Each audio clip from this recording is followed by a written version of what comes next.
원래 계획은 한 30분 정도만 우리가 회의를 하고 1시간 반 동안 삶의 메커니즘 중에 그동안 우리가 이 인식과 관련한 부분은 여러 번 상세하게 공부를 했잖아요.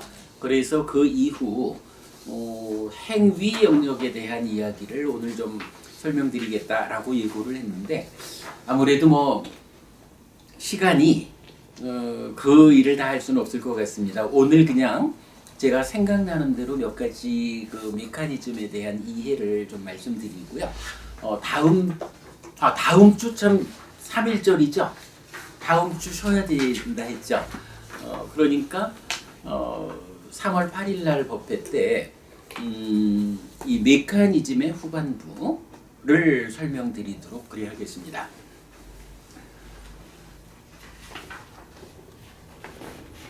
질문을 질문하셔요. 제가 우리 이제 전체적으로 아직 다 공부를 안 하고 지금 저는 이제 온 지 얼마 안 돼서 이제 부분적으로만 지금 듣고 있는 상황인데 오온 설명하실 때 네.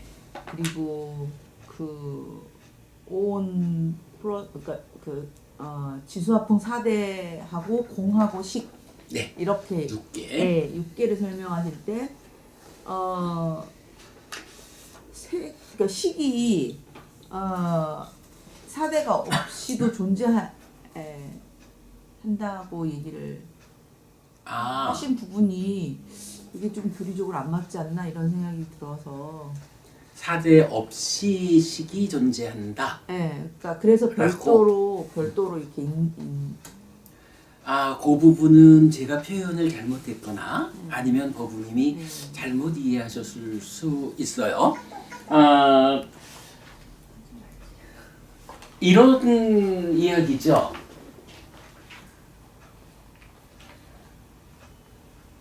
부처님 당시 육사외도 중에 한 사람, 아지타 깨사깜발리라는 사람은요, 사람을 정의하는데 사람은 지수, 화풍, 4대로 구성되었다.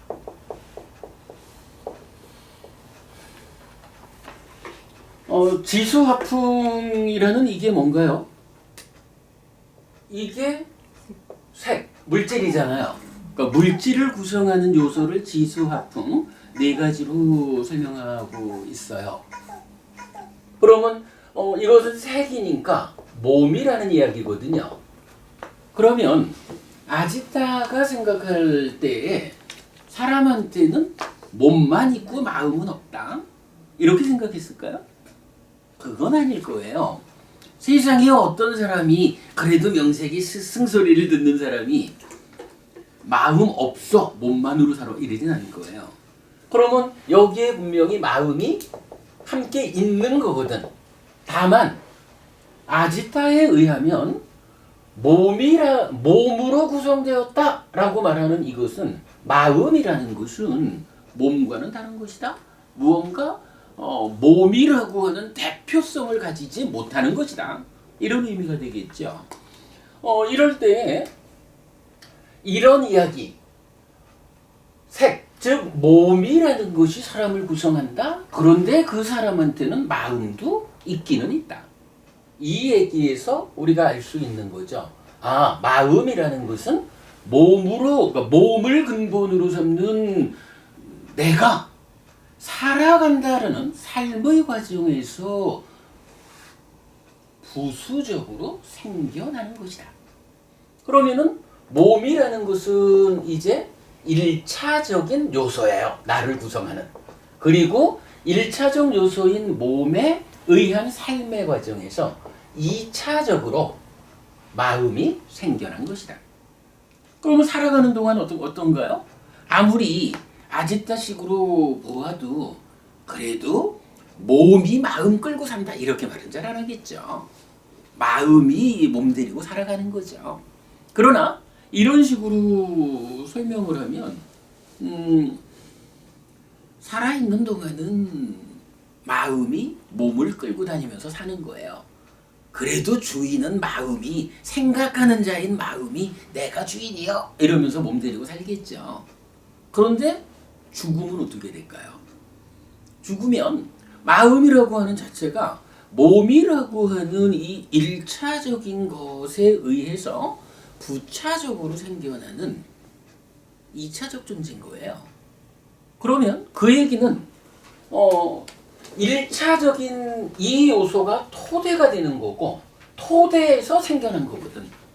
그런데 죽었다라고 하면 뭐예요? 몸이라고 하는 일차적 토대가 상실되는 거잖아요. 토대가 없어지고 나면 토대 위에 존재하는 이 마음이란 건 어떻게 되겠어요? 따라서 없어지고 마는 거지 뭐. 자기 설 자리가 없잖아. 네, 이런 이야기를 아지타뿐만 아니라 요즘 그 현대 철학에도 이런 이야기가 있잖아요. 이런 철학을 뭐라고 부르나요? 단멸론. 아, 그 이전에 유물론이라고 하는 거잖아. 그죠? 이 유물론이라고 하는 게 뭐 마르크스나 이런 사람들도 다 저기 마음이 없다라고 말하지는 않는 거잖아. 그러나 그 마음이 몸에서 2차적으로 생겨난 것이다. 이렇게 말하는 게 현재의 유물론이라고요. 그리고 이렇게 유물론적인 사고에 의해서 마음은 2차적이다라고 말하니까 여기서 어떤 일이 생겨요? 몸 죽으면 따라서 끝나고 마는 거. 여기에 단멸론이라는 게 나오는 거죠. 단멸론, 단견 이래 말하는 거죠. 여기에 비해서 이제 부처님은 조금 생각이 다른 거예요. 아주 똑같은 문장이 있어요. 사람은 지수화풍 4대로 구성되었다. 요 말을 똑같은 문장에서 그 사람은 요걸로 구성되었다. 지수화풍 4대라고 하는 알맹이 부분만 부처님은 바꿔가지고 정의를 해요. 그럴 때에 부처님 말씀 사람은 지수화풍 여기까지 똑같죠. 그리고 공이라는 거 그리고 식이라는 거 이러한 6가지의 요소 이거를 6개라고 하는 거죠. 6가지 요소로 구성되었다. 이렇게 말하거든요.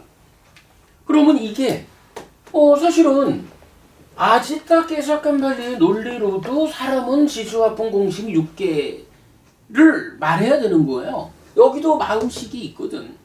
다만 부처님과의 차이는 뭐냐 하면 아지타는 이 마음이라고 하는 것이 2차적인 것이다 라고 말함으로써 유물론, 단멸론이 되었고 부처님은 1차적인 요소의 내용에다가 아니다. 이 6가지가 모두 1차적인 것이다. 이렇게 말을 해주는 거예요. 그러면 이제 이 6가지가 1차적입니다 라고 하는 거는 뭐예요? 아지타의 경우는 지수화풍이라는 색 4가지하고 마음하고 간에 대등한 관계가 아닌 거야. 지수화풍이라는 4가지로 구성된 몸에 의해서 2차적으로 생겨난 마음은 몸하고 대등한 자격을 갖지 못하는 거예요. 그러다 보니까 몸 죽으면 종속된 존재로서 따라서 소멸하고 말잖아. 근데 이제 부처님은 그렇지 않습니다. 지수화풍 공식이라는 6가지가 이렇게 종속관계가 아니고 대등한 것입니다. 지금 이제 주영고부님 질문은 사실 이 자리에서 있는 거예요. 저는 지수화풍 공식 6가지가 대등한 것이다. 종속되지 않는 것이다. 이렇게 표현을 하는 거고 제가 표현을 잘못했는지는 몰라. 그러나 거기에 그 대등하다, 종속되지 않았다라는 걸 넘어서 가지고 마음이 4대 없이도 있다. 이렇게 저는 말하지 않는 거거든요. 제가 실수를 했는지 법부님이 잘못 들었는지는 모르겠어. 그럼 이제 요 이야기를 보자고요. 지수화풍이라는 이 네 가지가 물질이에요. 그런데 우리가 식이라고 하는 건 마음인 줄 알죠? 공이라는 건 무엇일까? 주영 부부님, 공은 무엇일까? 물질이 존재할 수 있는 그 토대? 무언가? 그러니까 그 색을 설명할 때 그 룻바띠에서 부딪힌다. 그래요? 공과 이렇게 대립되는 개념으로 설명해 주면 되게 명쾌했거든요. 그랬죠. 자, 그렇게 지수화풍이라는 물질적인 요소하고 공간이라는 게 이것도 역시 지수화풍 공 5가지도 종속되지 않은 거잖아. 식만 종속되지 않은 게 아니고. 그러니까 물질 요소라는 거하고 공. 여기서 공은 용수 스님이 말하는 공 아니죠. 니카야에서 말하는 이 공이라는 것은 비어 있는 거야, 그죠? 비어 있는 상태로서의 공. 요거하고도 독립된 거야. 비어 있는 거는 비어 있는 거지. 거기에 어떤 물질적 요소가 함께하는 거 아니요. 요 얘기예요. 자, 그런데 왜 부처님은 사람을 말할 때 6가지의 요소라고 말을 했을까? 그러면 이 공이라고 하는 것은 무엇일까? 이 부분에 대해서 설명할 필요가 있어요. 그간학자들에 의하면 공이라는 거 이거는 이러이러하니까 이건 아무래도 좀 물질의 영역에 공을 포함해 시켜야 할 것 같다. 뭐 이런 식으로 해석하는 것은 제가 좀 보았어요. 근데 사실은 이거는 명쾌한 답이 있어요. 이런 이야기죠. 제가 즐겨 쓰는 표현. 요게 코예요. 코에 콧구멍이 있거든. 코라고 하는 건 뭔가요? 이게 살점이잖아. 이 살점이라는 것은 물질적인 요소들이 묶여 있는 거죠. 그러니까 이 살점은 지수화풍 4가지가 뭐 어떤 형태로든 결합해가지고 살점이라는 형태로 만들어진 거예요. 그리고 그 가운데에 비어있는 공간이 있어. 만약에 말입니다. 주영 부부님 참 미인입니다. 그런데 보니까 콧구멍이라고 하는 거는 이게 사실 콧구멍 안에 털도 있고 그 안에 저기 콧물도 들락거리고 좀 지저분하잖아. 콧구멍을 막아버리지 마. 콧구멍 아니 왜냐면 저 이쁜 얼굴에 그 좀 지저분해 보이는 콧구멍이 있으니까 좀 그렇잖아요. 그 콧구멍 막아버리면 아주 미인이 될 거 아니야. 막아버리지 뭐. 근데 그거를 정말로 주영 부부님 얼굴에서 정말로 콧구멍을 없애버리면 어떤 일이 생기나? 숨을 못 쉬죠. 숨을 못 쉬는 건 그 다음 문제고. 주영호 구체적으로 어떤 일이 생길까? 사실은 제 생각에는 콧구멍을 막아버리는 순간에 주영 부부님이 장애인이 되는 거야. 왜 장애인이냐 하면 아니 팔이 하나 없어도 팔이 없는 장애인이잖아요. 만약에 얼굴에 코가 없으면 어떻게 될까? 코 없는 것도 장애인이지 뭐. 근데요 법부님 코에서 지저분하다 해가지고 콧구멍을 딱 막아버리는 순간 어떤 일이 생기냐 하면 아니야 그 이전에 법부님 얼굴에 코라는 존재가 없어져. 코라는 존재가 없어지고 얼굴 한가운데 코는 없이 홍만 하나 달려있는 거야. 자 이게 코잖아. 코라고 하는 이유는 뭐냐 하면요 이렇게 살점하고 비어있는 공간하고가 함께해서 이 함께한 상태에서 숨을 쉬고 냄새를 맡고 이런 역할을 해줘야 이게 코잖아요. 근데 코에서 구멍을 막아버리는 순간 공간이 없어져 버려. 그러면 이거는 더 이상 코라고 불릴 수가 없어. 얼굴 가운데에 아니 그렇잖아. 이 얼굴에 그냥 살점 하나가 딱 붙어 있으면 이거 뭐라고 불러요? 혹이잖아 이거.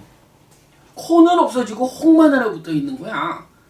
뭐 숨이야 뭐 입을 벌리고 쉴 수 있겠지만 그러니까 이래 되면 코가 없는 장애인이 된다고.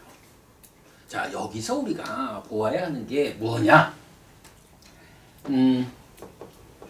물질적인 어떤 거. 지수화풍이라고 하는 물질적 요소가 있어요. 근데 이 지수화풍이 결합해서 무어라고 불리려면, 예를 들어서 코라고 불리려면, 코라고 하는 하나의 뭐 개념적인 거 이렇게 말할까요? 지수화풍 4대라는 이 요소 가지고는요, 물질은 지수화풍으로 구성되어 있습니다라는 살점 형태의 어떤 것을 말해줄 수는 있어요. 그러나 그것이 그 지수화풍 가운데에 어떻게 공간이 차지하고 있느냐에 따라 가지고 이 4대로 구성된 걸 부르는 이름이 달라진다고. 사실은 세상에 존재하는 거는요, 지수화풍으로 존재하는 게 있나요? 글쎄 뭐 우리가 약간 지수화풍이라는 요소 상태를 어떻게 인식할지 모르겠지만 뭐 우리 삶에는, 구체적인 우리 삶에는 지수화풍이라는 이 요소가 차지하는 의미는 없어요. 몸뚱아리라 해도 그렇고 코라 해도 그렇고 입이라 해도 그렇고, 사람들이 많이 예로 드는 게 그거잖아. 위라고 하는 게 있잖아요. 만약에 위라는 것이 지수화풍이라는 물질 요소로만 구성되어 있다라고 하면 며칠을 살 수 있겠어. 위라고 하는 어떤 개념적인 것이 되려면 지수화풍이라는 살점으로 만들어진 것 안에 비어있는 공간이 있어야 돼요. 그래가지고 입 안이라고 하는 공간을 통해서, 식도라고 하는 공간을 통해서 위라고 하는 그 고기 덩어리지만 안이 비어있는 이런 공간이 확보되어야 음식이 들어가서 그 안에 머물고 소화가 되고, 창자라고 하는 고기 덩어리, 그러니까 살점이 둘러싼 공간을 통해서 배출이 되고 이렇게 되잖아요. 구체적으로 우리가 살아가는 데는 지수화풍이라는 요소 자체의 문제가 아니라 이러한 물질 요소가 중요한 개념이에요. 공간이라는 거하고 어떻게 함께 하느냐에 따라서 이름이 붙여지는 거예요. 자, 당장 말입니다. 여기 우리 법당이잖아요. 이 법당에 만약에 공간이 없다, 그냥 콘크리트를 가득 채웠다라고 하면 여기가 법당이라고 불리나요? 안 불리는 거야. 여기가 법당인 이유는 지수화풍으로 된 이런 요소적인 것이 결합하면서 안에 공간이 있고 밖에 공간이 있고 안팎의 공간이 함께 해주기 때문에 법당이라고 하는 하나의 개념으로 세워지는 거거든요. 우리가 살아가면서 만나는 물질적인 모든 것은 이렇게 지수화풍 4대로 만나지질 않는 거예요. 공간과 함께 해서. 심지어는 우리 몸을 경전이 맞지마니까야 38번 아니 28번인가 보다. 코끼리 발자국에 비유한 흔경, 거기에서는 이런 표현이 나타나요. 집이라고 하는 게 뭐 옛날 집이라는 게요. 뭐 나무를 세우고 뭐 갈대를 얹고 뭐 집을 진흙에 이겨가지고 바르고 뭐 이래 하잖아요. 이러면 나무와 집과 갈대와 이런 것들이 안팎으로 공간을 감싸가지고, 공간을 감싸고 공간에 의해서 감싸지고, 요렇게 하면 집이라고 불리잖아요. 사람 몸이라고 하는 것도 똑같이 말하는 거야. 살이라는 거, 피부라는 거, 뼈라는 거, 뭐 이런 것들이 안팎으로 공간과 함께 공간을 감쌌을 때 이거를 색이라고 한다. 색은 곧 몸이다. 이렇게 나타나거든요. 이 개념에 의하면 공이라는 거는 이거를 뭐 학자들이 이건 아무래도 물질적으로 이해해야 하지 않을까라고 고민할 일이 없어요. 공간이라는 거는 이건 그냥 물질이야. 어떤 물질입니까? 지수화풍이라는 이것을 구체적인 개념화해주는 물질인 거야. 그래가지고 자 부처님이 이제 지수화풍 공식 6개로 사람이 구성되었다라고 하는 이 이야기는 지수화풍 공 여기까지는 공간을 합한 상태로 이게 몸인 거예요. 이렇게 봐야 되겠죠? 그리고 그것과 별개로 식이 있어. 근데 이 식은 어쨌든 요소야. 그러니까 이건 뭐예요? 지수화풍 공 합하면 몸에 종속되지 않은 거야. 아지타에 의하면 마음이라고 하는 식이라고 하는 이것은 몸에 종속된 2차적인 거잖아. 부처님은 그거 아니라는 얘기예요. 몸은 지수화풍 공으로 만들어져 있지만 식이라고 하는 이 마음은 몸에 종속되지 않아. 달리 말하면 몸으로부터 몸과 독립된 존재야. 이런 이야기죠. 그러니까 이 상황을 식이 몸에 독립된 것이다. 종속되지 않는다. 요렇게 여기까지만 저는 설명을 하는 거예요. 그리고 이제 이어가지고 이제 제가 잘못했는지 어머님이 잘못 봤는지 몰라도 식이 몸 없이 있을 수 있다라고 말하는 것은 이거는 100% 비불교예요. 자, 그러면 이제 이러한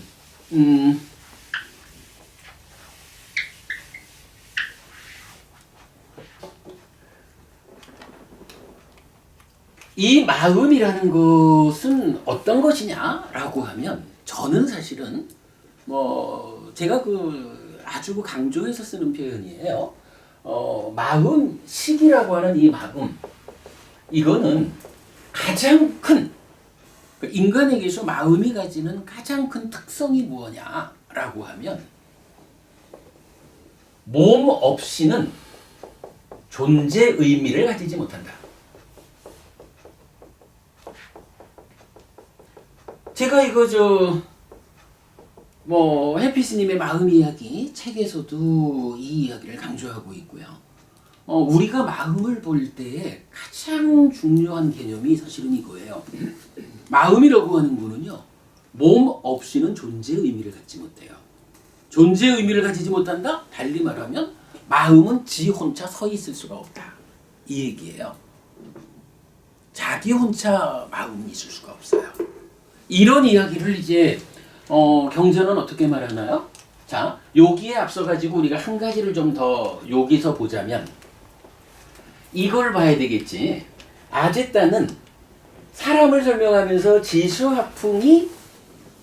지수화풍으로 구성되었다라는 말을 통해서 마음이라고 하는 거 2차적이다 그랬죠. 근데 사실은 뭐 우리가 살아가는데 우리가 몸과 마음만으로 구성되어 있나요? 뭐 무언가 또 다른 것이 있다 해도 아직다는 거 다 2차적이다 이렇게 말을 했겠죠. 이제 부처님도 지수화풍 공식 6개를 말하는데 이때 그렇다면 6가지는 1차적인 거야. 자, 부처님이 우리 삶에 6개를 1차적으로 해서 생겨나는 2차적인 것이 있다라고 말할까요? 없다라고 말할까요? 있다고 말하겠죠. 어떤 게 있을까요? 사소. 예. 이게 이제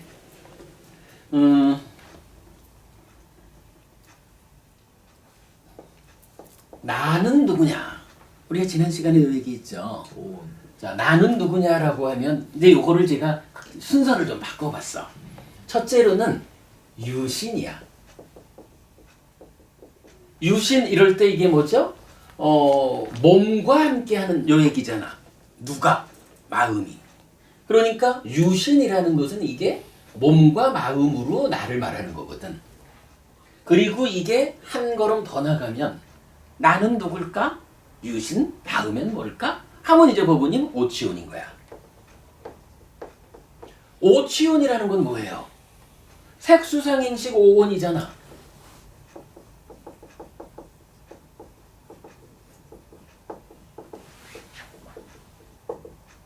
색수상행식 오온이 요거에 대해서 더하기 집착 하면 이게 이제 오치온인 내가 되잖아요. 나는 몸과 마음이거든. 그런데 또 나는 뭐냐 하면 색수상행식 오온에 집착한 거야. 요거 어떤 차이가 있죠? 몸이라는 거 어디 있어요? 색이잖아. 마음이라는 거 어디 있어요? 식이잖아. 그러면 요 중간에 수상행이라고 하는 이 세 가지는 이건 따지면 몸도 아니고 마음도 아니잖아요. 근데 부처님은 나를 정의할 때 유신에서 몸과 마음으로 구성된 그놈 이러지만 또 다른 이야기로는 몸과 마음 말고 수상행이라는 것까지 포함한 요게 나요. 이렇게 말해주잖아요. 그러면 이 수상행은 어디서 온 거야? 그죠? 그럴 때 이게 바로 색과 식에 의해서 2차적으로 생겨나는 거라고. 이렇게 봐야 되겠죠. 아짓다는 지수화풍만을 가지고 나라고 하면서 뭐 우리가 그냥 생각하기 쉽게 마음을 2차적이라고 했어. 이러면 더 생각을 안 하죠. 우리가 뭐 아짓다의 논리가 무엇일까? 여기 관심 없잖아요. 그러니까 그렇게만 보면 돼. 단멸론이야. 근데 부처님이 말하는 걸로 보면 육계라고 하는 1차적 요소가 지시되었어요. 그런데 나는 누구냐라고 하니까 오치온도 나거든. 그렇다면 색과 식을 제외한 나머지는 뭘까? 2차적으로 생겨난 거지 뭐. 몸과 마음으로 구성된 내가 살아가는 가운데 수상행이 생겨나는 거지 뭐. 근데 이거는 우리가 충분히 그 메커니즘적으로 아는 이야기죠. 그런가 하면 나에 대한 또 한 가지 설명이 있죠. 자, 나 1번 유신, 나 2번 오치연, 나에 대한 3번 뭐가 있나요? 12차. 보다는 18. 보다는 그게 좀 해서 좀 국가 명세 얘기하신 거 아니에요? 내가 했나 본가? 예. 식과 명색이라고 하는 걸로 사실은 12연기가 12연기에서 3번 지분이 식이고 4번 지분이 명색이잖아요. 그리고는 이 식과 명색이 어떤 관계일까라는 것을 설명해주는 가장 중요한 경전이 디가니카야 15번 대인연경이라는 경전이죠. 그 경전에서 식은 명색을 조건으로 한다라고 알려주잖아요. 그러면서 이어가지고 명색은 식을 조건으로 한다. 이렇게 알려주거든요. 그럼 그 얘기는 뭐예요? 식과 명색은 서로 조건되는 거야. 서로 조건된다라는 건 뭐냐 하면 식이 있으려면 명색이라고 하는 것이 있어줘야 돼. 왜? 명색을 조건으로 식이 있는 거니까. 근데 역으로 명색이라는 요것도 있으려면 식이 있어줘야 돼. 왜? 식을 조건으로 명색이 있으니까. 요 얘기는요. 식과 명색이라는 것은 부부를 말하려고 보니까 여기 부부를 못하겠다. 그래, 오늘 뭐 조영복 법부님 멀리 계시다 그랬지 남편이. 그러면 법부님하고 남편하고 두 분을 합해가지고 부부라고 부르잖아요. 이럴 때 법부님은 법부님대로 의미를 가지고 남편은 남편대로 의미를 가져요. 그러나 부부라고 불리우는 하나의 존재 상태, 이거는 둘 중에 하나를 빼버리면 부부가 성립이 안 되죠. 그러니까 식과 명색이라는 이거를 가지고 서로 조건된다라고 하는 것은 표현하자면 식을 아내라 하고 명색을 남편이라 할까요? 아내와 남편이 함께한 상태를 뭐라고 불러? 부부라고 부르잖아. 마찬가지로 식과 명색이 서로 조건된다, 떨어질 수 없는 것이다 라는 이야기는 이 식과 명색 두 가지가 합해져 가지고 구성하는 어떤 존재 상태가 있는 거예요. 그리고 그게 나인 거예요. 경전은 요 식과 명색이 함께한 상태를 붓다라는 단어로 나타내요. 붓다. 요건 이제 의미상으로는 그러니까 되어진 거, 만들어진 거, 생겨난 거 이런 의미인데 우리는 이제 그러면 이게 어떤 과정으로 생겨난 걸까라고 하면 삶의 과정을 쌓아가지고 만들어진 거죠. 그래서 우리는 요 붓다를 누적된 거 이렇게 번역을 하고 있거든요. 그런데 붓다라는 이름으로 식과 명색 이것이 서로 조건된다, 함께한 상태로만 존재한다 라는 것을 경전은 명확히 가르쳐 주거든요. 이럴 때 보면 물론 이제 명이 무엇냐라고 하면 수상사촉작의라고 해서 사가 곧 행이죠. 그러니까 오치온에다가 더하기 촉과 작의, 촉과 작의가 함께한 요 상태를 말하면 식과 명색이라고 부르는 나의 존재를 말하는 거예요. 근데 여기서 촉과 작의가 더해져 있다라는 건 뭐죠? 좀 전에 윤보부님이 육입 내입처 외입처 말씀하셨죠? 내입처 외입처라고 하는 게 뭐냐 하면 안이비설신의 색성향 미처법인데 요 안이비설신의라는 것은 안식과 안근이 더해지고 내지 의식과 의근이 더해진 거잖아요. 요거 달리 말하면 뭐예요? 안근부터 신근까지는 몸이고 나머지 7가지는 이게 식이잖아요. 식과 근이 함께한 요 상태거든. 그리고 이제 세상을 말하는 것으로의 색성향 미처 물질적인 것이 있고 그 다음에 법이라는 이름으로 수상행이 있는 거예요. 이래가지고 식과 명색이라고 하는 것이 그대로 자 식과 명색은 어쨌든 누적된 거거든. 삶의 과정이 누적된 것으로 내가 있어요. 근데 이 나라고 하는 것은 과정을 누적한 결과물로서의 나라고 끝나지가 않는 거야.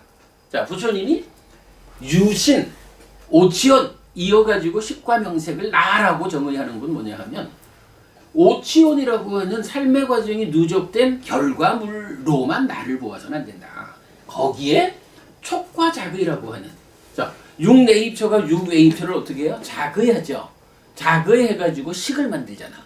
그러면 내입처와 외입처 만들어진 새끼 젖은 식이 함께 한다라는 게 촉이잖아. 요거 뭐예요? 식과 명색이라는 삶의 과정이 누적된 결과물로의 내가 지금 몸과 마음을 나로 하는 육내입처로 펼쳐지고 거기에 바깥 세상과 수상행이라는 2차적인 거 이거를 대상으로 감각하는 거죠. 그래가지고 그 감각하는 일을 한다. 액션이 벌어지고 있다고 그 자리를 작이라고 하고 그래서 식을 만들면 세 가지가 함께하는 상황이라는 촉이라는 액션이 또 있는 거라고. 그래서 수까지를 가잖아요.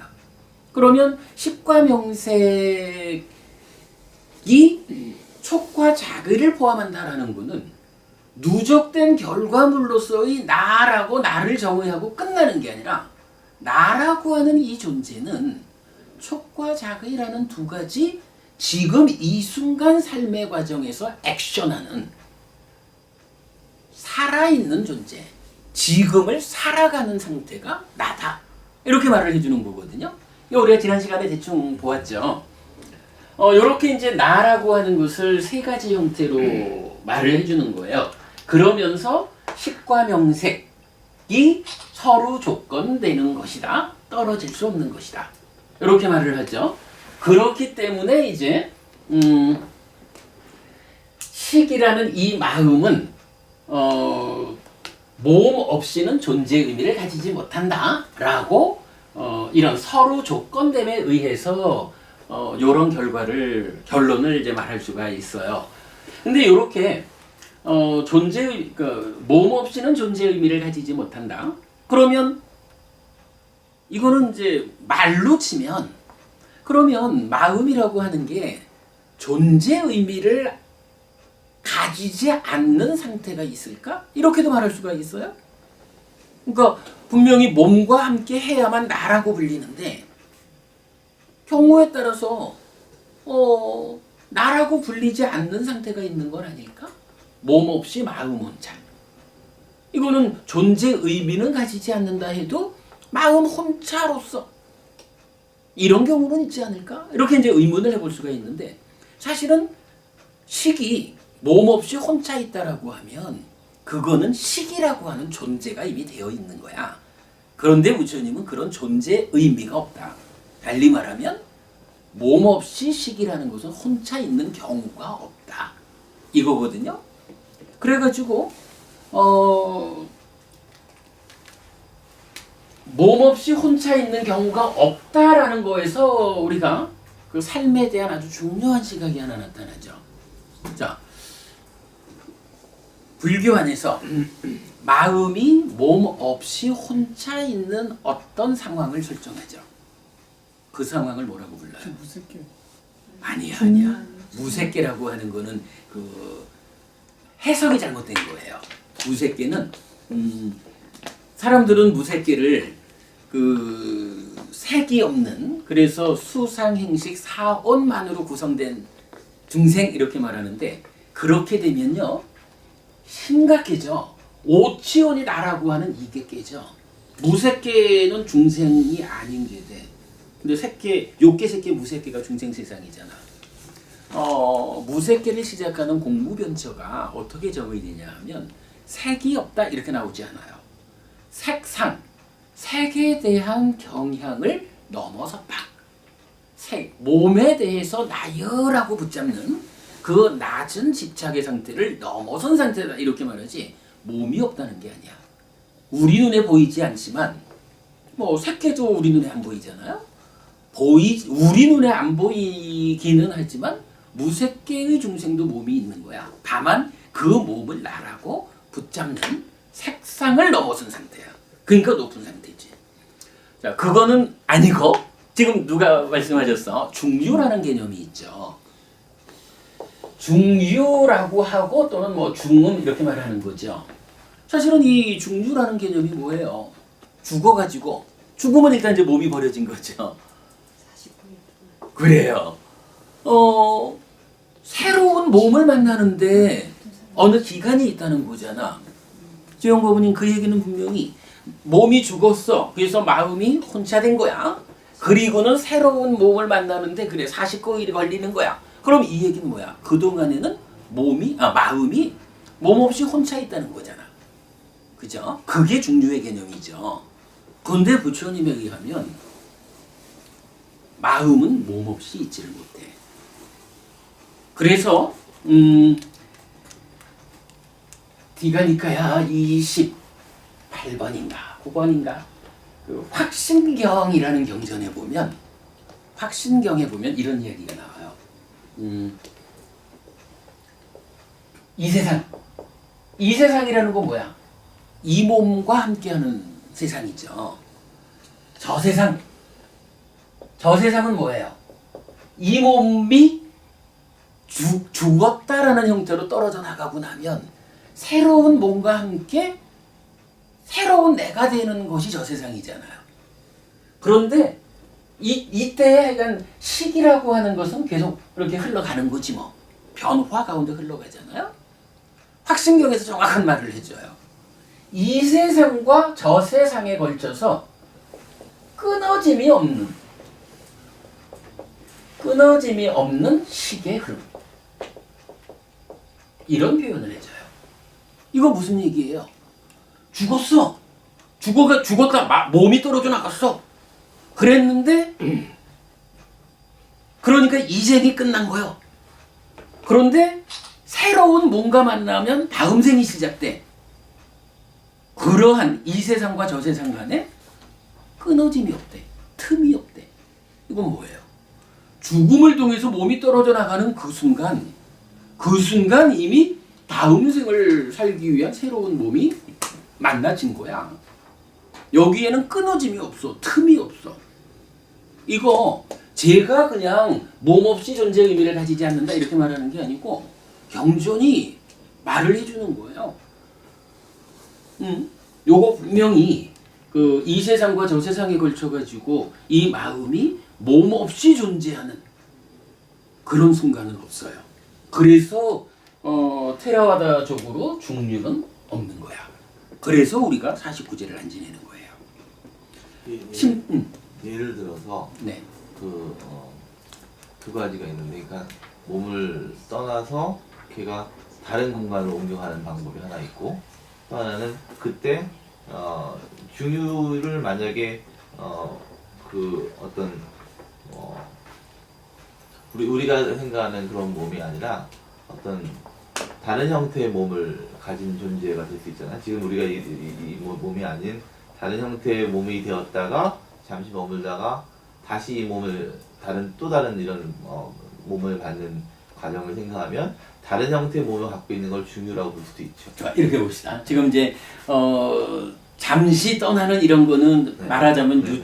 유체 이탈 같은 거지. 다른 근데 형태의 몸. 아니 첫 번째 하신 거. 첫 번째 얘기한 건 이 공간이 아닌 음. 지3차원 이 공간이 아닌 다른 공간으로 넘어가는 강한. 그래서 뭐 어쨌든 뭐 그레타에도 몸과 함께 가면 같이 가는 거고 네네. 다른 차원으로 갈 때 몸 두고 간다 그러면 아니, 다른 차원을 갈 때 거기서 몸을 만나는 거죠.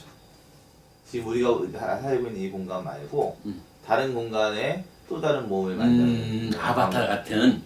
근데 좋아 이건 뭐 그런 부분은 부처님의 가르침의 입장에서 보면 일단 마음이 이 몸을 떠나면 이 몸은 죽은 거야. 그렇죠. 네. 저쪽 가서 다른 몸과 있다가 돌아오질 못해.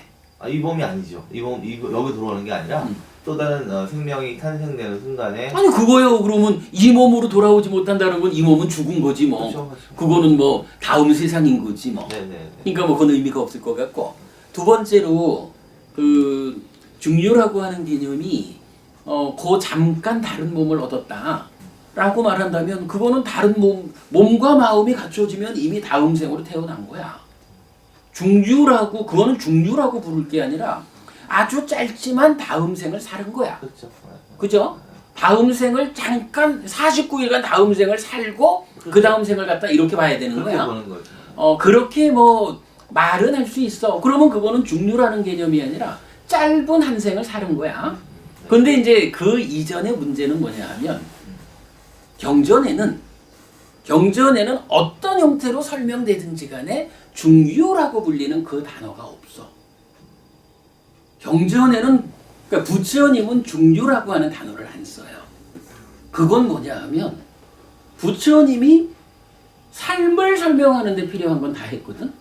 그런데 중유라고 하는 것은 부처님이 보아내는 삶의 과정에는 중유가 없는 거야. 네, 제가 이제 얘기한 건 그것을 화생으로 본 거죠. 태어난 스타일. 좋아. 아니 이 얘기는 뭐 네. 부처님 가르침에 없는 이야기를 가지고 우리가 뭐 논리를 만들 이유가 없어. 중유라고 하는 개념은 부처님 가르침엔 없어요. 단지 죽으면 새로운 몸으로 태어날 뿐이야. 그 태어남의 시간이 짧다 길다. 뭐 화생으로 태어난다. 화생으로 태어나면 지옥 같거나 아비 같거나 하늘에 태어났겠지 뭐. 뭐 그런 49제 지내주면 어디 좋은 데 갈 수 있는 이런 중간자적인 존재라는 것은 부처님에 의하면 없는 거야. 만약 그렇게 중류라는 개념은 없다라는 것이 뭐 이건 뭐 확실한 개념이고. 자, 마지막은 이렇게 합시다.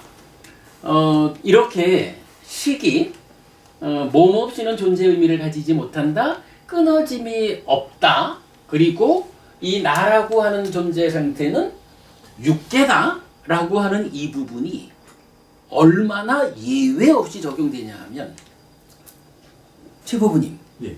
죽잖아요. 죽으면 지수화풍공으로 된 이 몸이 버려진 거잖아. 그러고 죽는 순간 새로운 태어남이 있다라고 하면 시간 이게 뭐 동시 개념이고 뭐 특히 이제 부처님 가르침은 시간을 넘어선 가르침이니까 시간에 구애받진 않아요. 그런데 이제 그러니까 시간에 구애받지 않기 때문에 우리가 그 상황을 말할 수 있는 게 어쨌든 죽은 거야. 죽으면 이 몸이 버려진 거야. 그러면 새로운 몸을 만나러 이 마음이 가야 되잖아. 몸이 쫓아올 수는 없잖아. 마음이 가야지. 그죠? 그러면 시간적으로는 이게 동시다. 시간을 넘어선 가르침이기 때문에 그러나 어쨌든 이 마음이 이 몸이 버려진 상태에서 새로운 몸한테로 가야 되잖아. 그 순간은 어떻게 갈까? 시콘차 가야 될 거 아니야. 몸이 버려졌으니까. 이 공간이 아닌 다른 공간으로 간다면 가능할 수도 있죠. 이 공간이 아닌. 뭐 그렇게 뭐 저기 그 물리적 차원을 적용하지 않아도 돼요. 케이크 타고 오는가? 아니.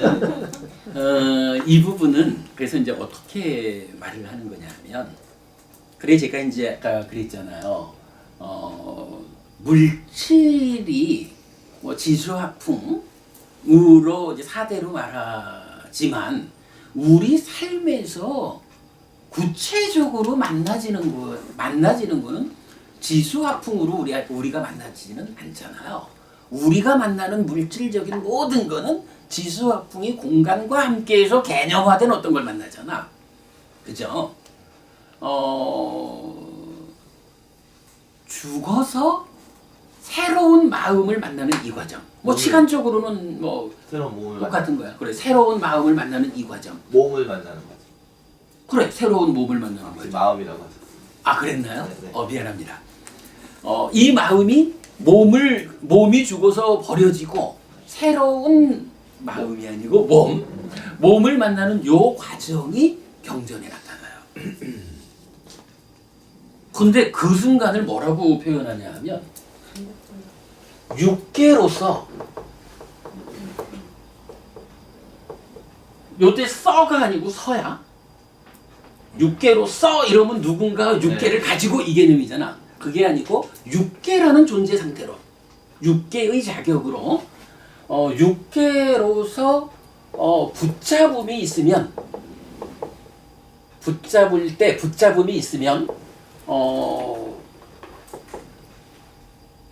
아니다. 육계로서 태를 붙잡는다.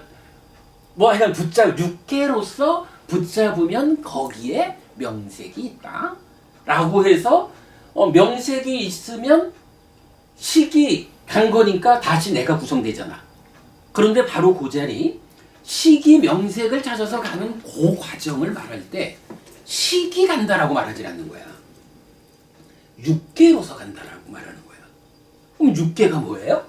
요소 상태의 지수합분공이잖아. 그러니까 어떤 그 이미 결합되어 가지고 개념화된 어떤 거. 그래서 뭐 마차 타고 가듯이 이런 개념이 아니고 지수화풍공이라는 이 요소 상태로 어떤 의미를 가지고 나타나는 아마 유일한 경우일 거야 이게. 그러니까 죽어서 새로운 몸을 찾아가는 요 시간적으로 그 개념을 갖지 않는 요 상황에서도 식은 식 혼자 가지 않고 물질적인 요소인 지수화풍공과 함께 간다 이거야. 이럴 정도로 부처님이 설명하는 우리 삶에는 몸이 없는 색과 함께 하지 않는 식이라는 것은 존재하지 않는 거예요. 그거 참 이해하기 어렵네. 함께 간다는 게 그게 어떻게 함께 가죠? 그 몸은 그러니까 지수화풍공 식이라고 하는 요 상태가 몰라 어떻게 가는지 나도 모르겠고 하여간 부처님은 이게 그 외도의 주장경이라는 경전에서 그저 모든 게 다 전생의 업이다라고 말하는 것도 틀렸다. 신이 창조한 거다라는 것도 틀렸다. 무인 무현 이것도 틀렸다라고 말하면서 그러면 나의 가르침은 무엇이야? 라고 말할 때 부처님이 이렇게 말을 해요. 육계로서 붙잡음이 있을 때 모태에 들고 모태에 들면 거기에 명색이 있다 라고 해서 식이 명색을 찾아간 거야. 근데 그 식의 명색을 찾아가는 그 과정에도 뭐 어떻게 그러냐 내 모르겠어. 부처님이 알려주는 거는 식 혼자 가는 게 아니라 육계 상태로 가는 거야. 그것은 중요 아까 중요 얘기 나왔잖아요. 네. 그러면 중요가 있을 수도 있다는 생각이 드네요. 지금 갑자기 왜냐하면 육계로서 식이 같이 있으니까 그건 우리가 보는 이런 몸은 아니지만 육계로 그런데 이제 그 순간이 네. 끊어지지 않고 다음 몸을 만난다는 거야. 그렇죠. 끊어지지 않고. 그러니까 끊어지지 않고 이제 중요 육계로. 네. 그거는 이제 여러분 그런 부분은 이렇게 생각 안 했는데 이렇게 그래 좋아. 그것도 논리적으로 따지면 타당할 수는 있어요. 근데 그 논리의 결함이 하나 뭐냐 하면 부처님은 완전한 깨달음을 성취한 완전한 스승이야. 그래가지고 당신이 고묘를 위해서 필요한 모든 것은 다 설했다라고 말씀하시잖아요. 그럴 때에 이 논리적으로 따지면 그런 중요라는 것이 있을 수도 있겠네 라고 접근할 수가 있어요. 그런데 만약에 실질적으로 중류라고 하는 게 있다면 중류가 우리 삶에서 차지하는 비중이 얼마나 될까? 사실은 사실은 차지하는 비중은 없죠. 응? 없죠. 현상계에 영향을 끼치지. 예, 아니죠. 우리 삶이라는 게 뭐 요 몸으로 한 평생 살고 죽는 것만 내 생이 아니잖아. 자, 이게 중류가 없다라고 하면 이 몸으로 살다가 바로 다음 생이 시작되잖아. 근데 중류가 있다라고 하면요. 그러면 이제 사유가 되는 거잖아. 그래서 이 몸으로 살다가 죽으면 중유의 과정을 거쳐 가지고 또 다음 생으로 가고 그러면 이게 생유 이러고 말하죠. 그렇다면 중유라고 하는 과정은 내 삶을 구성하는 4분의 1이라는 데 속하는 거야, 이게. 비중으로 치면 중유가 더구나 말입니다. 중유가 있기 때문에 어떤 일을 해요? 49제를 지내가지고 그 중유가 어떻게 하면 좀 더 좋은 세상에 태어날까? 라고 뭔가 영향을 미치잖아. 중유가 실제로 있다 하면 부처님이 이런 법을 설해줘야 돼. 완전한 가르침이라는 것은 자, 죽고 나면 중유라고 하는 중간 과정이 있다. 이 중간 과정에 그대들이 이렇게 나의 가르침을 중유 상태에 있는 그대 어머니에게 들려드려라. 그러면 그대 어머니가 49일간의 그 49제를 지내주는 그 힘에 의해 가지고 하늘에 태어날 거다. 라고 방법을 알려주셔야 된다고. 근데 그거는 부처님이 설하는 방법이 아니에요. 당연하지. 더구나 그런 그 비중 여부를 떠나가지고 중류가 실제로 있는 거라면 이거는 그러니까 논리적으로 그렇게 접근해 볼 수 있다면 그래 육계로서 모태에 든다라고 하면 그 과정이라도 중류라고 생각해 보자라고 논리적으로 세우자면 부처님 입장에서 그 육계로서 모태에 가는 그 어떤 과정 이것을 중류라고 부른다라고 부처님이 정의를 해줘야 돼. 그래야 그러한 삶의 과정에 대해서 제자인 우리가 고묘를 실현할 수가 있다고. 근데 아까도 말했지만 부처님은 경전 어디에서도 중유라는 말을 안 쓴다고. 부처님이 아는 바 우리 삶에는 중유라고 하는 개념이 없는 거야. 이거를 가래라고 보면 안 되면 중유로서 붙잡는다. 가래. 아니 그러니까 그것도 똑같아. 부처님이 말하지 않은 거를 이게 이런 게 아닐까라고 해서 거기에다가 의미 부여를 하는 순간 달라지는 거야. 해탈료를 바라면 더 이상 태어나지 않잖아요. 네. 윤회에 지속되는 그 집 짓는 놈이 가래라고 말씀하셨잖아요. 오도중에. 지금 그것이 그냥 육계를 중심으로 볼 것이 아니라 붙잡는다라고 하는 거. 그걸로 보기에는 가래가 되죠. 그게? 그래, 근데 그럼 그렇게 그렇다고 해석하면 할 안 때, 될까? 그렇게 해석하면 안 돼. 아니 그렇게 해석해서 그게 중류하고 어떻게 연결이 된다? 아니 중류는 아니고. 중류라는 게 인정하는- 다른 주제로. 아비달매에도 중류는 안 나와요. 없어요. 없으니까 그걸 그냥 가래를 설명하기 위해서 그렇게 하신 게 아닌가. 그러면 아까 생각할 수 육계로서 있겠지 뭐. 붙잡는다는 그 예. 표현이 네.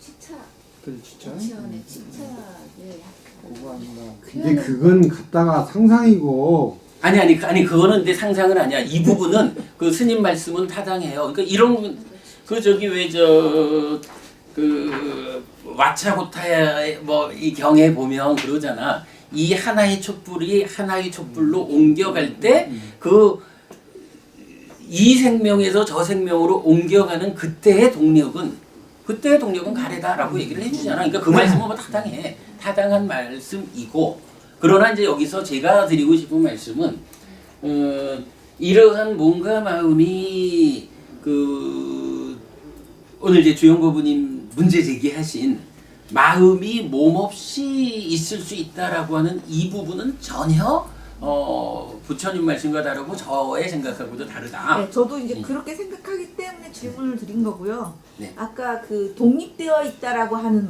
말이 네. 오해의 소지가 있다고 보는 거예요. 그래서 그러니까 부처님은 이제 독립된 실체가 없다고 얘기하셨기 때문에 오온이라고 하는 게 아까 육계도 그렇고 뗄 수가 없잖아요. 지수화풍하고 공을 뗄 수 없는 것처럼 네네. 몸에서 마찬가지로 식도 그 지수화풍 공과 뗄 수 없다는 거죠. 그런데 네네. 독립되어 있다라는 말은 마치 떨어져서도 존재한다라고 오해할 소지가 있기 때문에 저는 이제 그 부분에 대해서 질문을 드렸던 거고요. 그 잠깐만 그럼 분명하게 그 부분을 네. 그럼 그 부분을 제가 부분입니다. 이제 그 자리를 놓고 두 가지로 표현하잖아요. 하나는 종속되지 않은 그렇죠. 것이다. 그거는 그리고 독립된 것이다. 이렇게 네. 저는 종속되지 않았다라는 표현보다 독립되었다는 표현을 더 강조한 건 뭐냐 하면 식이라는 것이 몸 따라 죽는 게 아니라 독립적으로 다음 세상으로 간다. 그러니까 윤회하는 것이다. 단견 아니다. 이걸 말하기 위해서 독립이란 말을 강조하는데 지금 이제 어머님 말씀으로는 종속되지 않았다는 말로도 그게 충분히 표현돼 근데 있지. 선생님 육계로서 간다 그럴 때는 독립되었다라고 하면은 아까 시기 가는 게 아니라고 또 말씀하셨는데 지금은 이제 또 시기 간다고 말씀을 하시니까 저는 그렇게 이해했거든요. 그러니까 아까 서로 조건된다고 하는 게 굉장히 적절한 표현이라는 생각이 들고요. 대등하다는 것과 굳이 표현한다면 고유성이 있다는 정도로 이해하면 되지 않을까. 구분된다. 예. 뭐 이건 무슨 말씀인지 알겠습니다. 어쨌든 여기서 우리가 그 마무리를 이렇게 할 수 있겠습니다. 식이라는 것이 지수화풍공, 몸을 구성하는 그 요소들에 종속되지 않은 것이기 때문에 몸이 죽어도 따라 죽지 않고 윤회해서 다음 생을 산다. 이 부분을 우리가 함께 공감하는 거고, 다만 거기에 그 상태를 독립되었다라고 말을 하다 보면 오해의 소지가 있다. 예, 독립된 것이라는 개념에서 무언가 아뜨만적인 접근이 가능하니 실체가 있는 거죠. 그 독립이라는 표현은 적절하지 않아 보인다 이 말씀을 하신 거고 고민해 보겠습니다. 이제 또 하나는 예, 저기 스님에게 궁금한 게 있어서 제가 두 가지를 물어보고 싶은데요. 첫 번째는 스님 아까 말씀 중에 테라와다 불교에서는 중음도 없고 그러니까 그러므로 49제도 지내지 않는다고 말씀하셨는데, 그렇다면은 티벳 불교에서 말하는 사자에서 사자예요. 예, 그런 거에 대해서는 어떻게 생각하시는 거고? 공부의 기준이 다르다고. 기본적으로 이제 이렇죠. 테라와다 불교가 하나의 어떤 흐름이 있다면 그 중간 어느 때부터 대승 불교가 생겨났고 또 그 다음에 또 어느 때부터인가 티벳 금강승 불교가 생겨났는데, 티벳 불교는 이런 불교의 역사 측면에서 보면 테라와다 불교로보다 가장 먼 곳에 있죠. 굳이 우리가 티벳 불교에서 어떤 주장을, 어떤 교과서를 가지고 있다라는 것을 그 교리 내용을 이쪽 교리하고 연결지어서 비교할 이유는 없을 것 같아요. 예. 그리고 또 하나는 세간에서 흔히 다루는 심령 현상, 네네. 또 저기 귀신 현상에 대해서는 그 어떻게 생각하시는지요? 아, 그 부분은요. 저기 지난 월요일 날 우리 부산 법회 하면서 마침 이제 그 빙의된 예. 귀신 들린 경우에 대해서 니까야는 어떤 답을 줄까라는 데 대해서 제가 답변 드렸어요.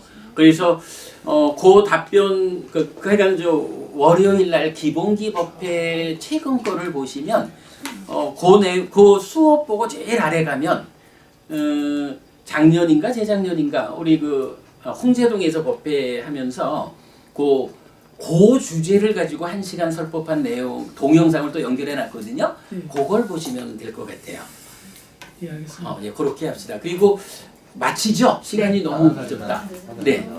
그러면 죽음의 순간에 음.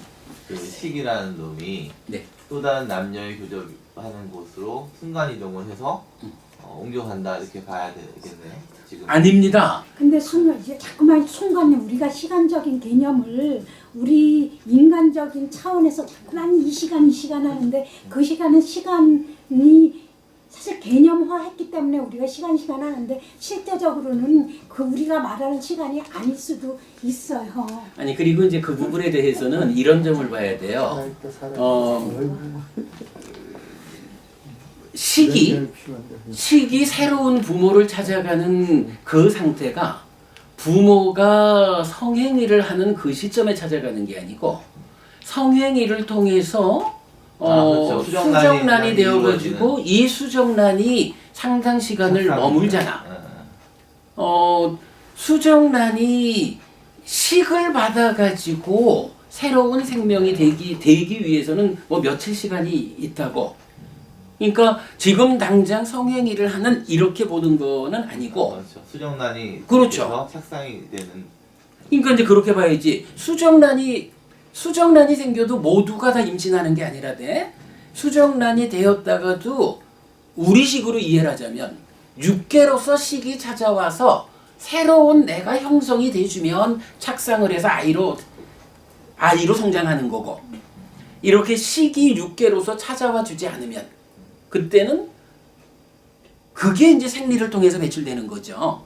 아니죠. 수정란은 수정란 상태에서 생리는 수정되지 않은 상태에 배출되는 거고요. 아, 수정란은 생리 아니죠. 그럼 수정란은 반드시 정자와 난자가 만나야 만나서 수정이 됐기 때문에 착지가 안 됐을 때 일종의 낙태 상태를 하는 거지. 그 말씀하신 거예요. 그래? 그러니까 수정되는 순간으로 자궁의 들어가는 착상을 안 되면 이제 나온다는 얘기를 그렇지. 말씀하신 근데 거예요. 예를 들어서 제가 어느 책을 읽었는데 어느 책 저자 기억 안 나요. 근데 물론 테라와다에서는 중유가 없다고 하지만은 우리가 테라와다에서 말하는 것들은 간다빠를 설명하면서 간다빠를 중유로 이해할 수 있다라고 제가 한 구절을 그러니까 그 사람이 경전을 모르는 사람인 거야. 모르겠어요. 그렇게 아니야 법우님 그거는 그냥 말씀드리는 거예요. 그러니까 이제 법우님이 모르는 거는 배우면 되는 거야. 간다빠라고 나타나는 그게 우리 카페에서 찾아보셔요. 그 간다빠라는 이름으로 들어오는 거, 육계로서 모태에 드는 거, 이런 식과 명색의 관계 해가지고 그 부분 충분히 설명해 놨거든.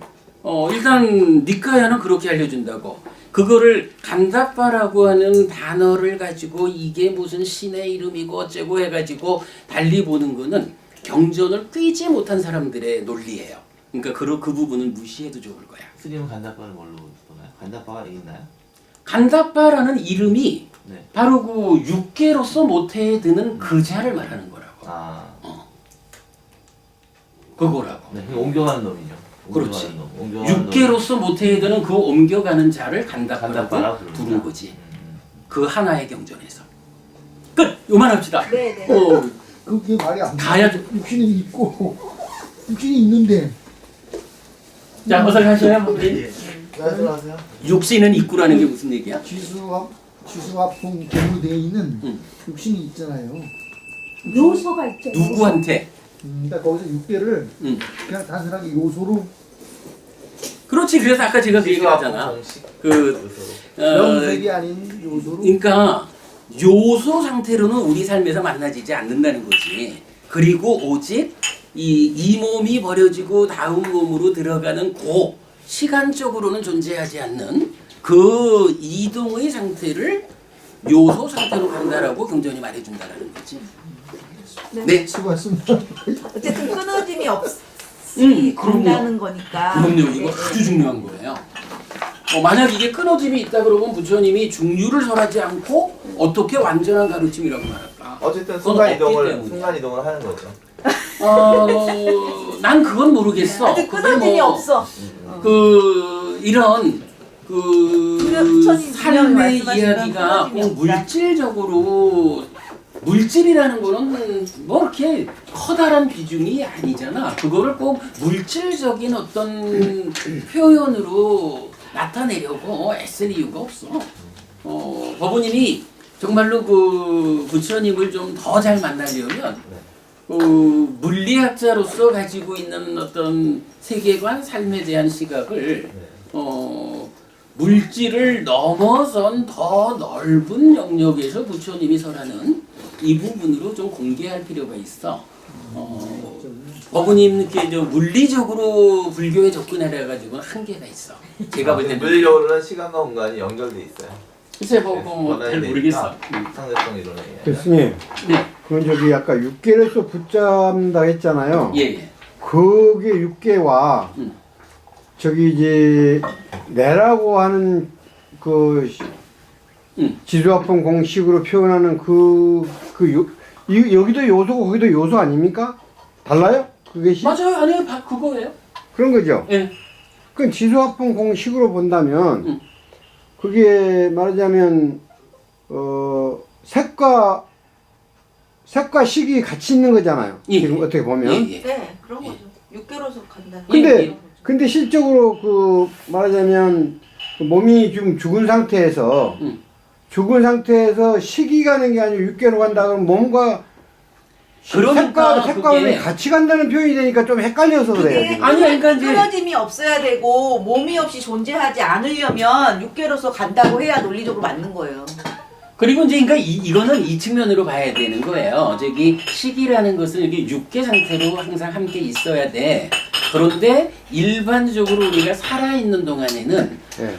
이렇게 개념화된 몸으로 마음과 함께 있는 거고 예. 죽어서 다음 생으로 넘어갈 때는 그 개념화된 이런 한 덩어리진 상태의 몸이 버려지고 오직 그 요소 상태라고 불리는 좀 그렇게 그냥 우리가 이해하기로 하는 요소 상태로 간다는 거예요. 지금 더 생각을 해보세요. 생각 다음 시간에 와서 또 던졌어. 마징가제트가 이렇게 자, 어쨌든 뭐 다음 주에 뵙겠습니다. 다음 주 우리 쉬기로 했죠? 그 다음 주에 뵙겠습니다.